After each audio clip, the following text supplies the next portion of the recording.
No. Oh, gods no, they didn't. Did they? Well, yes and no. This is a collect-em-up platform adventure starring Dirk the Daring, rather than any excruciating port of a game that barely worked on the NES. The idea is that Princess Daphne, at death's door and with her dying breath, smashed her life crystal into hundreds of pieces. You, as the courageous but ultimately useless Dirk, have to collect all 194 shards of the crystal in order to awaken this knight, that the two of you may venture forth to vanquish the evil Mordroc. The game actually ends when you wake the knight, which leads me to ponder if a sequel was ever in the works. You'll not know how many shards you've found until you die, which is a strange oversight. Aside from the characters, this game doesn't have a whole lot to do with the original. In fact, this game is a reskinned version of an old ZX Spectrum game called Rollercoaster. It's still got deaths aplenty, but you're not really fighting anything. It's more a case of figuring out how to get through without the scenery killing you. So yeah, it's got that in common with the NES title at least, and here it makes more sense. Rather than touching a freaking door, it's spikes and pitfalls that kill you. None of the enemies hurt you, but are quite often usable as platforms. It's a semi-non-linear experience in that it's often up to you to choose directions or find other paths that aren't immediately obvious. It's a little cryptic at times, and there's not a lot of rhyme or reason to the layouts. Lots of moving platforms, and invisible ones too. Quite often you can step on a platform halfway up a pillar or tree where there appears to be nothing, with good old minecart sections. These suck ass in the time-honoured minecart section tradition. When you think of Dragon's Lair, you're reminded of painfully slow movement and unfairly unresponsive controls. That's certainly not the case here. The pace is nice and quick, and jumps are not that unfair. You get some shonkiness at times, but it's not unlearnable. Patience and consideration is your friend. Don't mistake me though, the game is hard as nails. The jumps cannot be controlled that much. Dirk travels the same distance with every jump, which is why planning helps.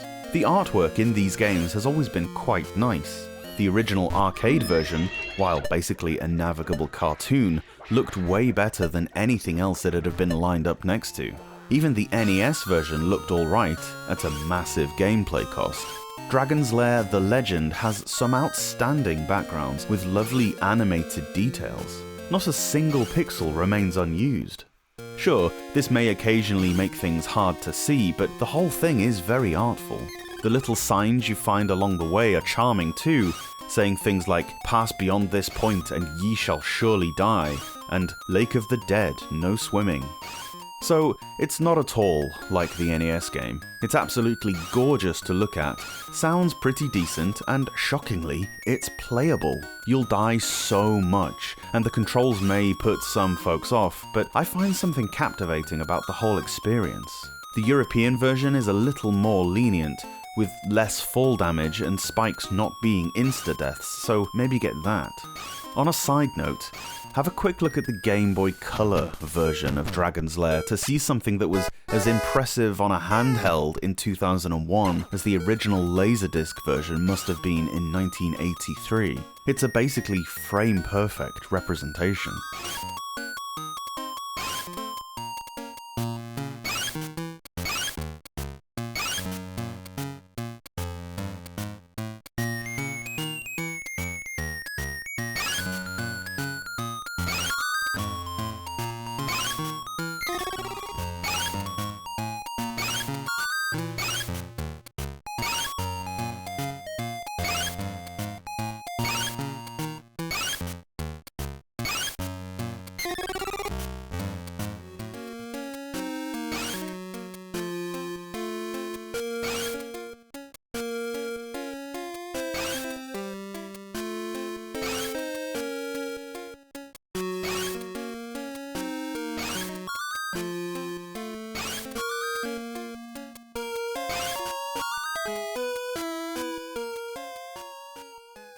Thanks so much for watching this video.